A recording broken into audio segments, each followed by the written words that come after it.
Start বলো। আসসালামু আলাইকুম প্রিয় বাগানি ভাই ও বোনেরা। আমি এখন আমার ultra high density red velvet ড্রাগনের নতুন একটি প্রজেক্টে আছি। অনেকে আমাকে বলে থাকেন যে স্যার, এই ড্রাগনের বেড কিভাবে তৈরি করতে হয় এবং সার কিভাবে দিতে হয় এটি যদি আমাদের একটু বলতেন তাহলে একটু আসেন আমরা দেখি।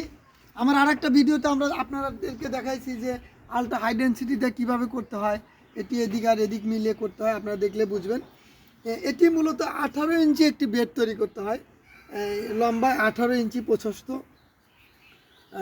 সরি এইটা 3 ফুট বেড করতে হয়, অর্থাৎ 3×36 ইঞ্চি, আমরা যদি বলি 1 মিটার বাই 1 গজ করতে হয়। এরকমভাবে বেড তৈরি করে এই বেডটা আপনারা 6 ইঞ্চি এরকম একদম ঝুরা গোবর সার, আমরা যেটাকে জৈব সার বলি, এগুলো সব গোবর, এই যে এখানে দেখছেন এগুলো সব কিন্তু গোবর। এরকম গোবর দিয়ে প্রথমে এই গোবরটাকে 3 দিন রেখে দিবেন।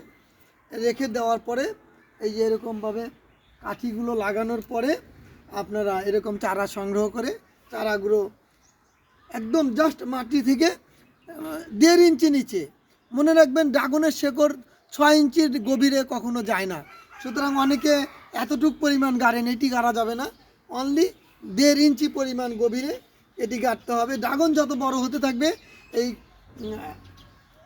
গোড়াগুলো তত কিন্তু শক্ত এবং মজবুত হতে থাকবে এবং বাড়তি হতে থাকবে, এইভাবে গাড়তে হয়।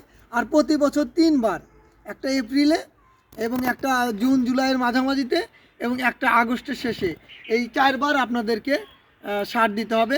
তবে এপ্রিলের আগস্টের পরে যেটা দিবেন তখন শুধুমাত্র ইউরিয়া সার দিবেন, পরের 2 ডোজে ইউরিয়া সার দেওয়া যাবে না।